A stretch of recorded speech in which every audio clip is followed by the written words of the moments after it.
Hello hi welcome नमस्ते। मेरा नाम ऋतिक और आज हम फिर से बात करने वाले हैं एक और इंटरेस्टिंग कंसेप्ट के ऊपर। तो ये वीडियो उन बच्चों के लिए मोस्ट इंपॉर्टेंट होने वाली है जिनका या तो बीए प्रोग्राम में थर्ड सेमेस्टर का एग्जाम है या फिर जिनके पास सब्जेक्ट है optimization method for economic analysis. तो चलो फिर शुरू करते हैं आज की वीडियो जहां हम बात करेंगे लेसन नंबर 5 यानी कि कनकेविटी और कन्वेक्सिटी के कंसेप्ट के ऊपर।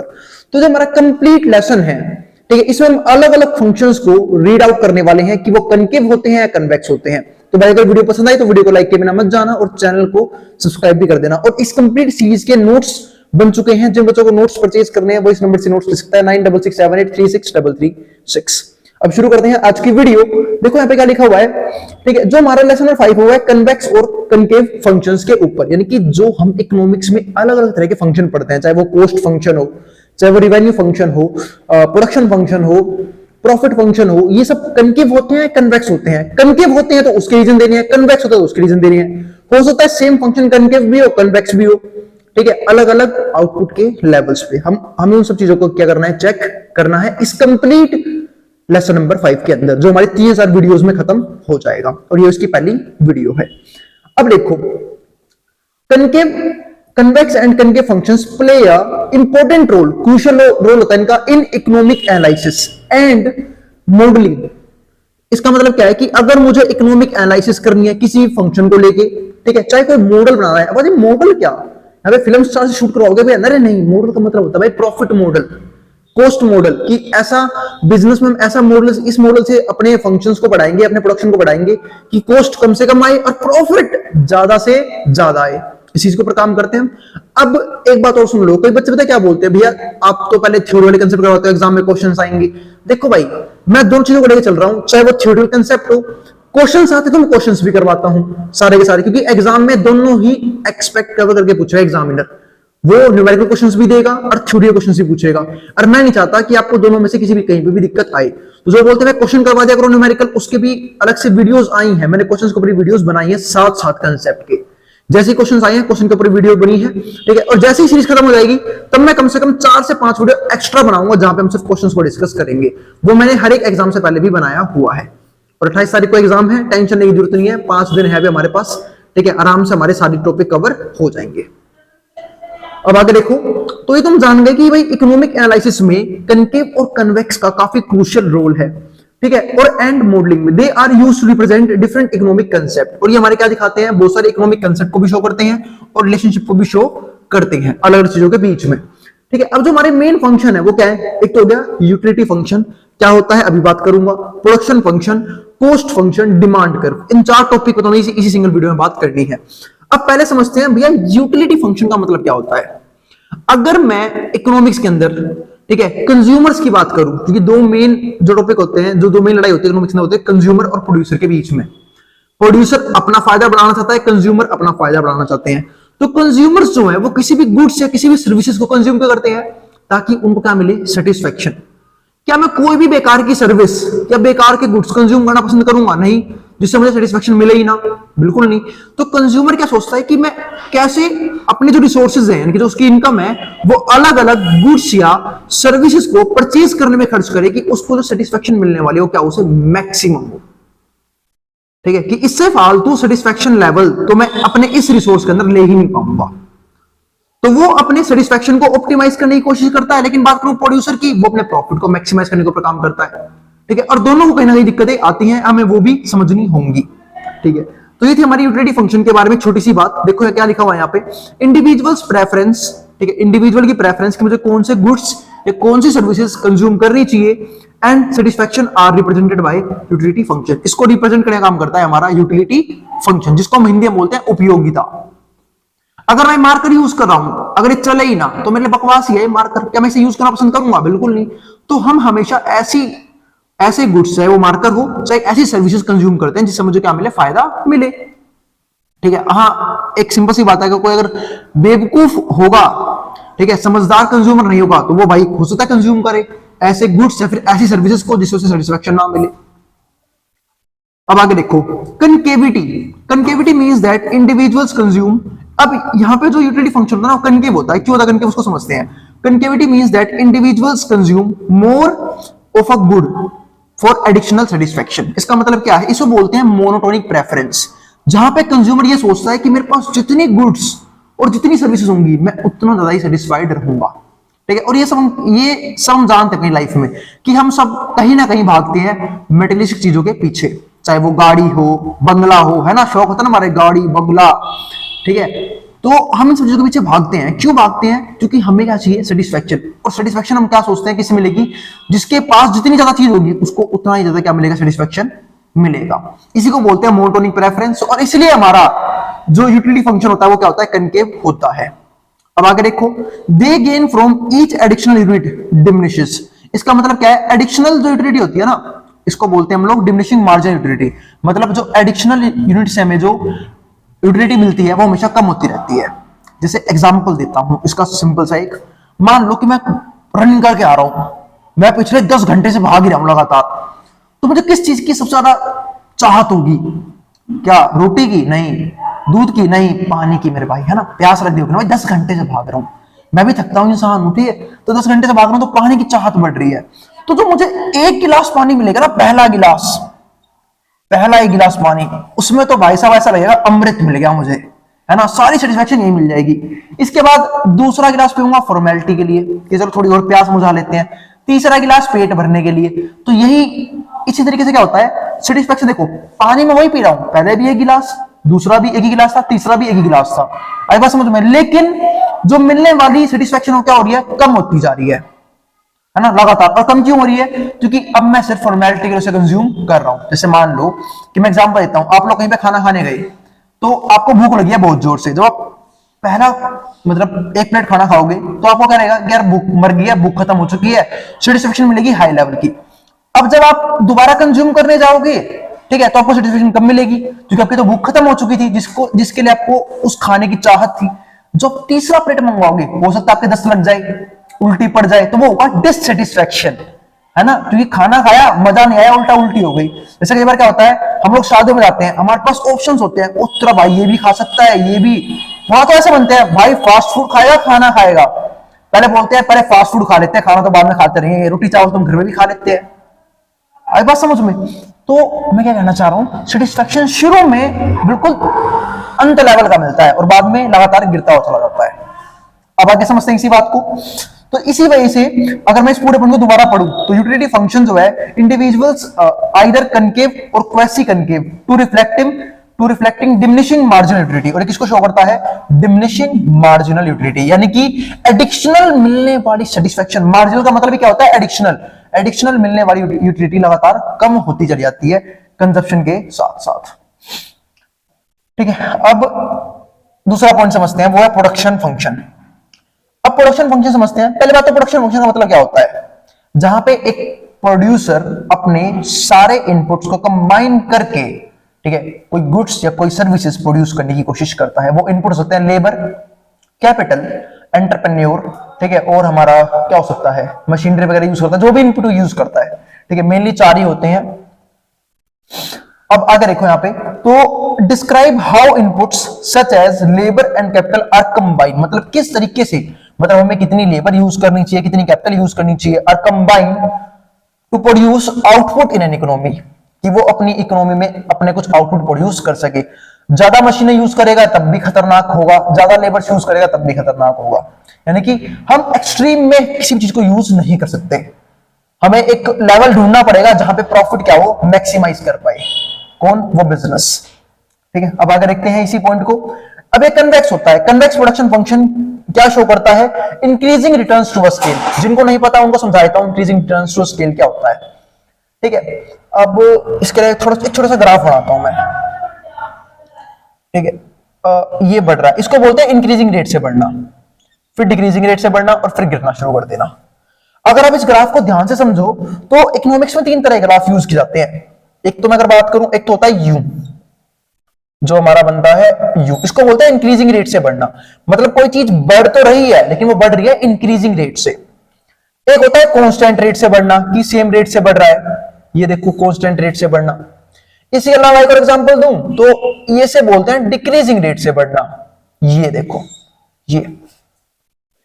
अब ये जिनको नहीं समझ में आ रहा अभी समझाता हूं इंक्रीजिंग रेट क्या होता है। जैसे मान लो मैं शुरू में मैं मानता हूं कि भाई उसने 2 यूनिट की प्रोडक्शन की, फिर उसने कर ली यहाँ पे 6, फिर उसने कर दी यहाँ पे 14, फिर कर दी इसने 24, फिर कर दी इसने 36। अब इसको देखो ध्यान से किस रेट से बढ़ रहा है।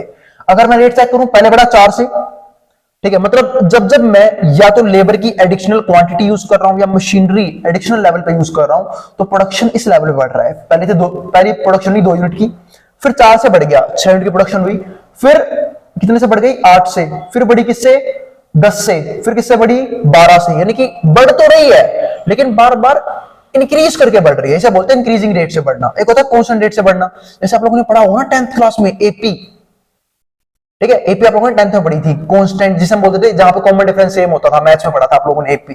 जिनको याद नहीं है कोई दिक्कत नहीं है, याद आ जाएगा, अब याद दिलाता हूं। जैसे कि मैं यहां पे लिख दूं 2, 4, 6, 8, 10।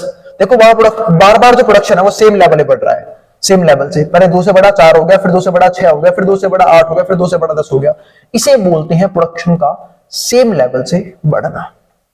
अब एक होता है डिक्रीजिंग रेट से बढ़ना। डिक्रीजिंग रेट से बढ़ने का मतलब क्या है कि पहले मान लो 10 था, फिर 20 हो गया, फिर कितना हो गया हमारे पास यहां पे 28, फिर हो गया यहां पे 36। अब इसको देखो ध्यान से, पहले 10 से बढ़ा, फिर सिर्फ 8 से, फिर किससे बढ़ा हमारा 8 से 36 हो गया, 36 की जगह यहां पे 34 कर लो, ठीक है, फिर किससे बढ़ा यहाँ पे 6 से। तो इसका बोलते हैं बढ़ तो रहा है लेकिन डिक्रीज करके बढ़ रहा है, बीच में जो गैप है वो डिक्रीज हो रहा है। पहले 10 से बढ़ा था, फिर 8 से, फिर 6 से, इसे बोलते हैं डिक्रीजिंग रेट से बढ़ना। तो उम्मीद है आपको इंक्रीजिंग रिटर्न स्केल समझ में आ गया होगा। तो हमारा जो कन्वेक्स प्रोडक्शन है क्या शो करता है, increasing return to scale show करने के लिए हम उसे क्या दिखाते हैं, यहाँ पे कन्वेक्स दिखाते हैं। अब कन्वेक्सिटी का ये मतलब और भी है। Convexity means that as inputs are increase, अगर इनपुट बढ़ाए गए हैं, marginal product of each input, जो मार्जिनल प्रोडक्ट है वो ईच इनपुट डिमिनिशेस स्लोली, वो धीरे धीरे घटना शुरू हो जाएंगे। अब इसके इंप्लीकेशन क्या होते हैं, ठीक है, टेक्नोलॉजिकल प्रोग्रेस, एफिशिएंसी एनालिसिस और ऑप्टिमल प्रोडक्शन डिसीजन। इसका मतलब क्या है कि देखो, अगर मैंने प्रोडक्शन को लगातार बढ़ाया है, अब यहां पे आगे पर देखो इंक्रीजिंग रेट से बढ़ रहा है, फिर डिक्रीजिंग रेट से बढ़ा, एक तरफ एक पॉइंट पे क्या हो गया मैक्सिमम। क्योंकि कोई तो क्वांटिटी ऐसी होगी, कोई तो लेवल ऑफ इनपुट ऐसा होगा जहां पे उस बिजनेस का प्रॉफिट मैक्सिमाइज हो जाएगा, उससे फालतू प्रॉफिट बढ़ नहीं सकता। उससे फालतू अगर मैं इनपुट यूज करूंगा तो हो सकता है आउटपुट गिरना शुरू हो जाए, डिक्रीज करना शुरू कर जाए। इसका मैं एक बेस्ट एग्जांपल देता हूं। मान लो एक कमरा है जिसको पेंट करवाना है मुझे, उसके लिए 4 मजदूर सफिशिएंट है उस कमरे में पेंट करवाने के लिए, कि 4 मजदूर कम से कम टाइम में मेरा काम करके चले जाएंगे। लेकिन मैं चाहता हूं कि 10 मजदूर रख दूं वहां पे और वो काम और जल्दी हो जाए। क्या जल्दी होगा? नहीं होगा। कई बोलेंगे होगा यार, नहीं होगा। अगर मैं एक मशीनरी में ज्यादा लेबर यूज कर रहा हूं तो हुआ क्या, वो लोग आपस में खेल रहे होंगे, आपस में सर फोड़ रहे दूसरे का। अब एक कमरे में जगह है नहीं सबके पेंट करने की। मान लो कमरा छोटा सा है, अब उसमें 4 जने सफिशिएंट है कि भाई एक दीवार पे 17 लगा दियो, चारों पेंट करके चले जाएंगे। अब मैंने 10 लगा दिया वहां, वो दूसरे जल्दी खेल रहे हैं पेंट करने की बजाय, करवा लो भाई जल्दी, काम होगा ही नहीं। तो ऐसे ही बिजनेस में होता है कि आप अगर एक लेवल तक आपने अपने रिसोर्स यूज कर लिए तो आप उससे फालतू प्रॉफिट को मैक्सिमाइज नहीं कर सकते। अब तो कई जने ये सोचते हैं कि भैया हो सकता है बिजनेस को और बड़े लेवल पे एक्सपेंड कर दिया जाए, ये भी पॉसिबल नहीं होता। क्योंकि मान लो कि एक कंपनी कोई एक्स यूनिट ऑफ गुड्स बना रही है और वो चाहते हैं कि मैं अब इसे और बढ़ा के 2x कर लूं, 3x कर लूं, लेकिन अगर डिमांड ही नहीं हुई तो क्या पता डिमांड ही हो x यूनिट की, अब बना रहे हो 2x, तो आपका जो आपने एडिशनल यूनिट बनाई वो सारी क्या हो जाएंगी, खराब, उसको यूज करने वाला ही नहीं होगा। ठीक है। और जिनको नहीं पता बता देता हूं, अनसोल्ड जो स्टॉक्स होते हैं ना बिजनेस के अंदर, उसको हम लॉस की तरह ट्रीट करते हैं कि जो गुड्स वो बिजनेस बेच ही नहीं पाई तो करेगी क्या, खुद तो यूज करेगी नहीं ना, तो वो लॉस के बराबर ही मानना चाहता है। अब आते हैं आगे, अब कॉस्ट फंक्शन समझते हैं। तो जिनको नहीं पता कॉस्ट फंक्शन क्या होता है, तो ये होता है प्रोडक्शन फंक्शन, यानी ये कितनी प्रोडक्शन करनी चाहिए। कॉस्ट फंक्शन मतलब क्या है कि ऐसी कितनी यूनिट प्रोड्यूस की जाए कि जो कॉस्ट है वो क्या है, मिनिमम आए। क्योंकि बिजनेस का काम क्या होता है, प्रोडक्शन को बढ़ाना, प्रॉफिट को बढ़ाना और कॉस्ट को मिनिमम रखना कि कॉस्ट कम से कम आए। क्योंकि प्रॉफिट बढ़ाने के 2 तरीके होते हैं, या तो प्राइस बढ़ा दो या कॉस्ट कम कर दो। प्राइस बढ़ाना थोड़ा मुश्किल होता है कंपटीशन की वजह से, लेकिन प्रॉफिट बढ़ाने का तरीका होता है कॉस्ट को मिनिमाइज कर दो। अब कॉस्ट कैसे मिनिमम किया जाएगा उसको समझते हैं यहां पे। तो कॉस्ट फंक्शन, तो जो कॉस्ट है, cost associated with producing a given level of output. इसका मतलब क्या है कि देखो खर्चा तो आएगा, अगर मैं किसी भी लेवल पे, गिवन लेवल पे अगर मैं आउटपुट प्रोड्यूस कर रहा हूं तो उसमें खर्चा तो आएगा। जैसे मान लो जिस कंपनी ने मार्कर बनाया होगा, क्या उसका खर्चा नहीं आया होगा? आया होगा। इसकी इंक में खर्चा आया होगा, इसकी रॉ मटेरियल में खर्चा आया होगा, तो खर्चा तो आता है। आई बात समझ में? तो अब बात है खर्चे को मिनिमम कैसे दिखाना है वो समझते हैं यहाँ पे। अब एक बात और, पहले मैं कॉस्ट को अच्छे से एक्सप्लेन कर देता हूं। तो कॉस्ट क्या हुआ? सब बोल दोगे भैया खर्चा, एक किसी भी चीज की एक यूनिट को प्रोड्यूस करने पे कितना खर्चा आ रहा है, उसको तो हम बोलते हैं कॉस्ट पर यूनिट। अब एक कॉस्ट है, मान लो कॉस्ट में दो तरह की कॉस्ट होती है। एक तो होता है टीएफसी, जिसको हम बोलते हैं टोटल फिक्स्ड कॉस्ट, ठीक है। अरे होता है टीवीसी, जिसको हम बोलते हैं टोटल वेरिएबल कॉस्ट। उम्मीद आप लोगों ने इसके बारे में सुना होगा। अब आते हैं टोटल फिक्स्ड कॉस्ट और टोटल वेरिएबल कॉस्ट क्या होता है, समझाता हूं मेरे भाई। देखो टोटल फिक्स्ड कॉस्ट का मतलब है कि बिजनेस के अंदर दो तरह की कॉस्ट आती है, ठीक है। अब मैं बात करूं दो चीजों की, शॉर्ट रन की और लॉन्ग रन की। अगर मैं शॉर्ट रन की बात करूं तो कुछ कॉस्ट हमेशा बिजनेस का फिक्स रहता है और कुछ कॉस्ट रहता है वेरिएबल, जिसमें चेंज करना पड़ता है as the level of output, कि आप कितना आउटपुट प्रोड्यूस कर रहे हो। जैसे मान लो इसका एक छोटा सा एग्जांपल लेता हूं कि मेरे पास एक कमरा है, ठीक है, जिसमें मैं मान लो मैं पढ़ाता हूं, तो मेरा से कमरा है, ठीक है। अब उस कमरे में बैठ सकते हैं 100 बच्चे, फॉर एग्जाम्पल 100 बच्चे बैठ सकते हैं। तो अगर मैं शॉर्ट रन की बात करूं, जब तक मेरे पास बच्चे हर बैच में 100 के अंडर हैं, तब तक तो मुझे भाई अपना जो है कुछ चीजों को फिक्स रखना पड़ेगा। फिक्स क्या रहेगा वो मैं याद दिलाता हूं। एक तो पहले रेंट, जो कमरा बड़ा नहीं कर रहा तो मेरा रेंट फिक्स रहेगा कि रेंट मैं नहीं बढ़ाऊंगा। अभी बात समझ में? ठीक है, मेरा रेंट नहीं बढ़ेगा। अब दूसरी बात अगर मैं कर लूं, यहाँ पे हो सकता है कुछ और चीजें फिक्स हो जाए, ठीक है। लेकिन अगर मैं बात करूं एक चीज और, वेरिएबल क्या होगा फिर यहाँ पे? देखो जैसे जैसे अब कमरे में 100 बच्चे आ सकते हैं, 100 आते ना हो मेरे पास, पर कमरे में 100 बच्चे बैठ सकते हैं। अब वेरिएबल क्या होगा? वेरिएबल कॉस्ट में आ सकते हैं चेयर, कि जितने बच्चे आएंगे मेरे को उतनी चेयर लगवानी पड़ेगी। ये मेरा क्या होगा? Variable cost. 10 बच्चे आए 10 चेयर यूज करूंगा, 20 तो 20 चेयर, 30 तो 30 चेयर, 40 आए तो 40 चेयर। इसे क्या बोलते हैं? Variable cost. मतलब जैसे जैसे लेवल ऑफ प्रोडक्शन बढ़ेगा तो मुझे अपनी कॉस्ट भी बढ़ानी पड़ेगी। लेकिन रेंट मेरा क्या हो गया? Fixed cost. लेकिन इसको बोलते हैं शॉर्ट रन के अंदर। लेकिन लॉन्ग रन में क्या हो सकता है? लॉन्ग रन में ये भी चेंज होगा। बात है लॉन्ग रन में चेंज कैसे होगा? हो सकता है कि भाई एक रेट हो जिसका आपसे रेंट लगातार बढ़ रहा हो, जैसे कि 10%, 20%, 30%। एक होता है ना 20-30 तो बहुत बोल दिया मैंने, 10% होता है वैसे रेंट यील्ड, कि रेंट इस रेट से बढ़ता है हर साल का, ठीक है। तो वो तो भाई तो हो गई शॉर्ट रन की बात, सिर्फ एक साल के अंदर। एक साल का तो मैं रेंट फिर से बढ़ जाए। या फिर एक तरीका और हो सकता है क्या, कि अगर मुझे प्रोडक्शन और बड़े लेवल पे करनी है, कि 100 की बजाय 500 बच्चे बढ़ाने हैं, तो मुझे कमरा बड़ा लेना पड़ेगा, तो रेंट फिर से बढ़ जाएगा। इसको बोलते हैं कि कॉस्ट के अंदर दो तरह की कॉस्ट आती है। टोटल फिक्स कॉस्ट जो फिक्स रहे, जिसमें चेंज ना आए, पर लॉन्ग रन में दोनों कॉस्ट में बदलाव आता है। और एक टोटल वेरिएबल कॉस्ट, जिसमें जैसे जैसे आप बढ़ाओगे आपको ये बढ़ाना पड़ेगा। अब इसमें और कॉस्ट भी ऐड कर सकता हूं, जैसे कि मान लो असाइनमेंट का खर्चा, कि मैं जो पीडीएफ निकलवाता हूं, टेस्ट निकलवाता हूं, उसको भी तो खर्चा आता है, वो भी तो बढ़ेगा। 4 बच्चे होंगे 4 पेज निकलवाऊंगा, 100 बच्चे होंगे 100 पेज निकलवाऊंगा, तो बढ़ गया ना खर्चा। तो ये भी हमारा क्या होता है? एक तरह से टोटल वेरिएबल कॉस्ट के अंदर आता है। ऐसे ही बिजनेस के अंदर भी टोटल फिक्स कॉस्ट होता है, टोटल वेरिएबल कॉस्ट होती है, ठीक है। अब इसमें एक बात लिखी है, इसको समझाने के लिए मैंने बात आपको पहले ही समझा दी है। अब यहाँ पे देखो ध्यान, दूसरे क्या बोला यहाँ पे, कहां पे लिखा हुआ है, पहले से पूरा पढ़ लेते हैं। तो cost associated with producing a given level of output, इसको हम क्या बोलते हैं? ठीक है, अपना कॉस्ट फंक्शन। अब convex cost function are used to represent economics of scale where average cost, मतलब क्या, ये जो कन्वेक्स कॉस्ट होता है ना, पता नहीं क्या शो करने बनाया जाता है कि एवरेज कॉस्ट डिक्लाइंस, यानी कि एवरेज कॉस्ट घटती रहेगी एज आउटपुट इंक्रीज, जैसे आउटपुट इंक्रीज करेगा। This is due to spreading fixed cost over larger output, क्योंकि फिक्स्ड कॉस्ट का खर्चा बढ़ता जा रहा है लार्जर आउटपुट में। इसको मैं समझाता हूं आप लोगों को थोड़ा सा, ठीक है। देखो अगर मान लो कि मैं एग्जांपल लेता हूं कि मैं रेंट है 10,000 फॉर एग्जांपल, ठीक है, रेंट 10,000 और मैं बहुत बेकार पढ़ाता हूं, है ना, मैं बहुत बेकार पढ़ाता हूं, बस एक ही बच्चा पढ़ता है, तो मैं उस एक बच्चे की फीस 1,000 रुपए लेके 10,000 रुपए रेंट भरता हूं। तो ये क्या हो गया, ठीक है, कि भाई जो मेरा फिक्स्ड कॉस्ट है, ठीक है, मैं उसे कवर नहीं कर पा रहा। वेरिएबल कॉस्ट छोड़ो, जो असाइनमेंट का खर्चा आएगा छोड़ो, जो मैं एक पेज बच्चे को निकाल के दूंगा वो छोड़ो, ठीक है। लेकिन जैसे जैसे बच्चे बढ़ेंगे, जैसे मान लो एक की बजाय अब आ रहे हैं 100 बच्चे सपोज करो, तो जो रेंट है वो 100 से डिवाइड कर देता हूं। अब हर बच्चे के लिए 100 रुपए रेंट भरना पड़ रहा है। पहले मुझे एक बच्चे के लिए 10,000 रुपए रेंट भरना पड़ रहा था, अब एक बच्चे के लिए कितना भर रहा हूं मैं? सिर्फ 100 रुपए, क्योंकि मतलब उसकी फीस में से 100 रुपए ज्यादा रेंट में। यही सोचो अगर 10,000 रुपए रेंट है और बच्चे आ रहे हैं 500, तो 2 से 2 कट गई, 5 से 10 गया 2 पे, 20 रुपए का रेंट पड़ रहा है एक बच्चे से, मतलब एक बच्चे की फीस में से सिर्फ 20 रुपए मुझे रेंट देने पड़ रहे हैं, बाकी अदर कॉस्ट हो सकता है 20-30 रुपए और बाकी मेरा क्या बचेगा, प्रॉफिट। तो बिजनेस में भी ऐसे ही होता है।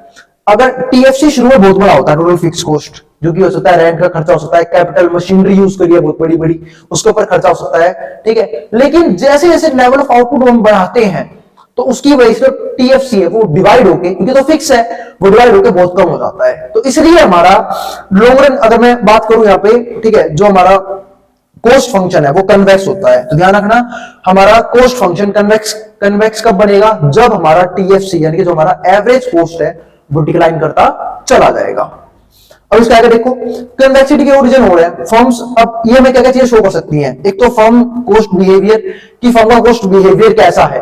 अगर कन्वेक्स है तो पहले बता चुका हूं मैं, क्या होगा, इसका मतलब क्या है कि एवरेज कोस्ट डिक्लाइन कर रहा है। और एवरेज कोस्ट डिक्लाइन कब करता है, जब लेवल ऑफ आउटपुट ज्यादा प्रोड्यूस करे, ठीक है। तो ये होता है हमारा कन्वेक्सिटी। तो firm cost behaviour, pricing decisions. अब ये प्राइसिंग डिसीजन का मतलब क्या है उसको भी समझ लेते हैं। इसका मतलब कि फर्म प्राइस को लेकर डिसीजन कैसे लेती है कि उसे कितना प्राइस लेवल रखना चाहिए। अब मान लो कि कोई कंपनी है, किसी प्रोडक्ट को बनाई 15 रुपए में रही है, तो क्या वो 15 से कम में बेच पाएगी, बिल्कुल पॉसिबल नहीं है। क्योंकि अगर वो 15 में बेचती है ना, तो वो किस पे रहेगी, ब्रेक इवन पे, यानी कि नो प्रॉफिट नो लॉस। यानी कि उसे अगर प्रॉफिट कमाना है तो उसे 15 से फालतू रेट पे बेचना पड़ेगा। सपोज करो ये मार्कर ही है, ये मार्कर मैं 20 रुपए में लेके आया था, है ना।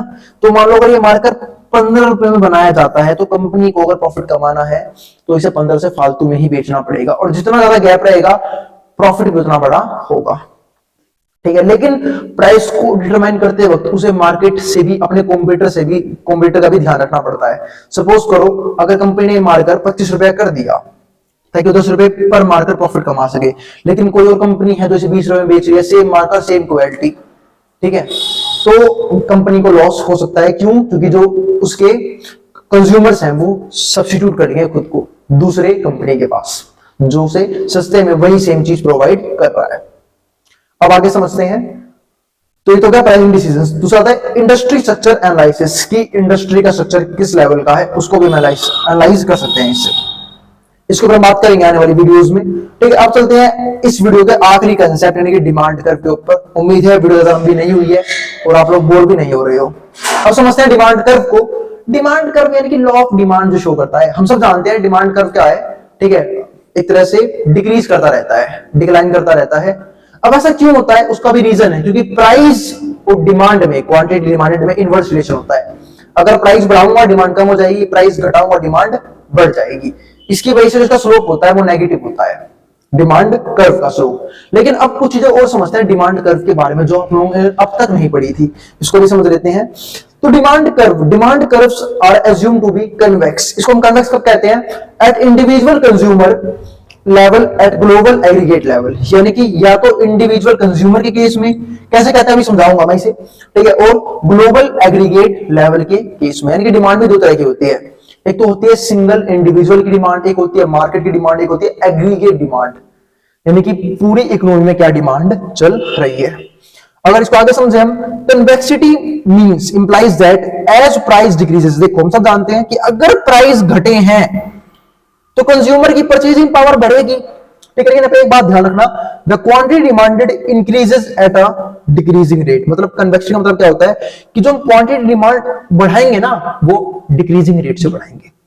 मैं आपको इसका एक बेस्ट एग्जांपल लेता हूं। सपोज करो अब ये मार्कर है, ठीक है, मेरे को मार्कर लेने जाना 100 रुपए है,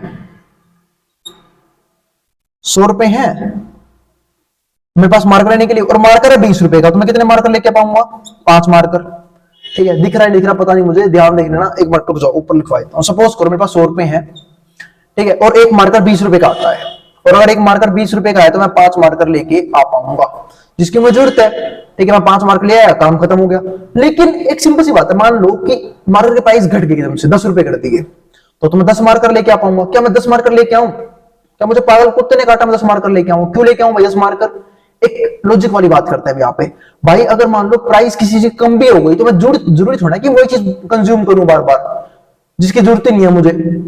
अब प्राइस कम रहने का मतलब ये तो है नहीं कि मैं उसे एक्स्ट्रा लेके खरीद के रख लूं या फिर एक्स्ट्रा कंजप्शन शुरू कर दूं उसका। तो इसलिए यहां पर उसने क्या बात करी है कि जैसे जैसे प्राइस डिक्रीज करता है ना, the quantity demanded increases, increase करती है but at a decreasing rate, come rate से इंक्रीज करती है। क्यों? कंजप्शन तो बढ़ाएगा लेकिन थोड़े रेट से बढ़ाएगा। अब ये सोचो कोई खाने वाली चीज है, वो पहले 100 के जगह 50 की होगी, क्या आप उसके दुगना कंज्यूम करना शुरू कर दोगे? नहीं, आप उस जो बचे पैसे हैं उससे कोई और गुड्स या सर्विस कंज्यूम करोगे ताकि आपका सेटिस्फेक्शन लेवल सेम रहे। क्योंकि हम जानते हैं, हमने एक चीज और पढ़ी है कि हम जब किसी भी सेम चीज का कंजप्शन लगातार बढ़ाते हैं तो हमें उससे मिलने वाला सेटिस्फेक्शन कम होता रहता है। इसलिए हम शिफ्ट कर देते हैं अपने आप को कि आज इस गुड्स की जरूरत है, कल वो वाला गुड्स कंज्यूम करेंगे, इसके बाद वो वाले गुड्स कंज्यूम करेंगे। क्योंकि अगर मैं लगातार एक ही चीज को कंज्यूम करता रहूं तो मुझसे बोर हो जाता है। एग्जांपल देता हूं मैं इस बात का, जब हम किसी नई चीज को परचेज करने वाले हैं तो खुश होते हैं ना, अरे यार आज तो मैं ये चीज नहीं लेके आऊंगा, आज तो मेरे को ये वाला फोन मिलने वाला है। लेकिन वो सेटिस्फेक्शन लेवल सिर्फ कुछ टाइम पीरियड तक हमारे साथ रहता है। यानी कि हम जब हमारे पास वो चीज आती है खुश होते हैं कुछ दिनों के लिए, 1 दिन 2 दिन 3 दिन, और धीरे धीरे वो नॉर्मल हो जाता है हमारे लिए, है ना। हमें वो मजा नहीं आ रहा होता, फिर हमें कुछ और नई चीज चाहिए होती है जो हमें वो same level of satisfaction provide करे। इसलिए अगर किसी चीज के प्राइस कम भी होते हैं तो हम उसकी कंजप्शन को और नहीं बढ़ाते, हम उस बचे हुए पैसों से, क्योंकि हमारी परचेजिंग पावर तो बढ़ी है, लेकिन हम उससे बचे हुए पैसों से किसी और गुड्स या सर्विसेज को कंज्यूम करना पसंद करते हैं। तो ये थी हमारी इस लेसन नंबर 5 का पहला वीडियो, इंट्रोडक्शन। ठीक है, जो मैंने क्या पढ़ा कि कौन सा कर्व, कौन सा फंक्शन किस टाइम पे कन्वेक्स होता है, किस टाइम पे कनकेव होता है। अब इसी लेसन के अंदर हम आगे आने वाली वीडियोस में डिस्कस करेंगे हर एक फंक्शन को इंडिविजुअली और कुछ इंटरेस्टिंग फैक्ट्स के ऊपर बात करेंगे, कन्वेक्स और कनकेव के ऊपर। वैसे एक बात और बता दूं लास्ट में, आपने कन्वेक्स और कनकेव पहली बार नहीं सुना, ये आप लोगों ने उम्मीद है 10th क्लास में भी सुना होगा, जो आपके पास साइंस थी, है ना। लाइट चैप्टर था एक, जहां पे आप लोगों ने कन्वेक्स और कनकेव मिरर के बारे में पढ़ा था, और छोटी मोटी क्लासेस में भी पढ़ा होगा। ठीक है, जो भूल गए हैं कोई दिक्कत नहीं है, अब उन्हें याद हो जाएगा। और ये जो कंसेप्ट है ऑलमोस्ट उस जैसा ही है, ये वहीं से लिया हुआ है, कन्वेक्स और कनकेव, उसमें कोई खास बदलाव नहीं आया। मिलते हैं फिर अगली वीडियो में, और अगर वीडियो पसंद आई हो तो वीडियो को लाइक किए बिना मत जाना, और चैनल को सब्सक्राइब भी कर देना ऐसी वीडियोस के लिए। फिर भी कोई भी क्वेरी हो, कोई भी डाउट हो, अपने कमेंट बॉक्स में कमेंट कर सकते हैं, मैं पूरी कोशिश करूंगा आपकी उस क्वेरी को रिजोल्व करने की। अब जिसको जो उतारना है उतार ले, मैं बोर्ड के सामने से।